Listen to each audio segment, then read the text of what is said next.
এক মাস নিখোঁজ থাকার পরে ইছামতি নদী থেকে নবম শ্রেণীর ছাত্রীর মৃতদেহ উদ্ধার, তদন্তে পুলিশ। উত্তর 24 পরগনা জেলার বসিরহাট মহকুমার বসিরহাট থানার সংগ্রামপুর শিবহাটি গ্রাম পঞ্চায়েতের পশ্চিম পাড়ার ঘটনা।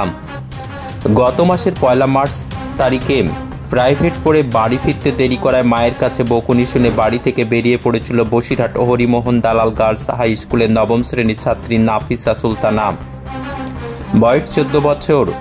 তারপর একাধিক জায়গায় ফোন ও খোঁজাখুঁজি করার পর সেই রাত্রে তার আর খোঁজ পাওয়া যায়নি। পরের দিন সকাল থেকে শুরু হয় আত্মীয় স্বজনের বাড়িতে খোঁজ খবর, তাতেও তার সন্ধান না মেলায় তার পরিবারের। বাবা মা 2রা মার্চ সন্ধ্যার পর দ্বারস্থ হয় বসিরহাট থানায়। সেখানে লিখিত অভিযোগ করে, সেই অভিযোগের ভিত্তিতে তদন্ত শুরু করে পুলিশ। গত 1 মাস ধরে বসিরহাট পুলিশ জেলার বিভিন্ন থানায় তার ছবি পোস্ট করে খোঁজ চালাচ্ছিল। বেশ কয়েকজনকে জিজ্ঞাসাবাদও করেছিল থানায় ডেকে। মঙ্গলবার বিকেল 4টে নাগাদ বাদুড়িয়া থানার বাজিতপুর ইছামতি নদীর ফেরিঘাট সংলগ্ন মৃতদেহ ভাসতে দেখে নৌকার যাত্রী থেকে মাঝি মোল্লারা। খবর দেওয়া হয় পুলিশে। পুলিশ আসলে জানতে পারে গত 1 মাস ধরে বসিরহাট থানার পশ্চিমপাড়া এলাকায় নবম শ্রেণীর ছাত্রী নিখোঁজ ছিল নাফিসা সুলতানা।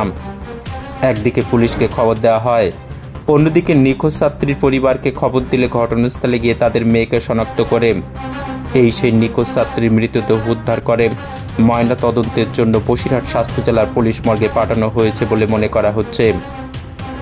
বাবা মার বকুনিতে আত্মহত্যা না কেউ অন্যভাবে একে খুন করেছে সেটাও তদন্তকারীরা দেখে নিতে চাইছে। ছাত্রীর মৃতদেহ উদ্ধার হওয়ায় গ্রামের শোকের ছায়া নেমে পড়েছে।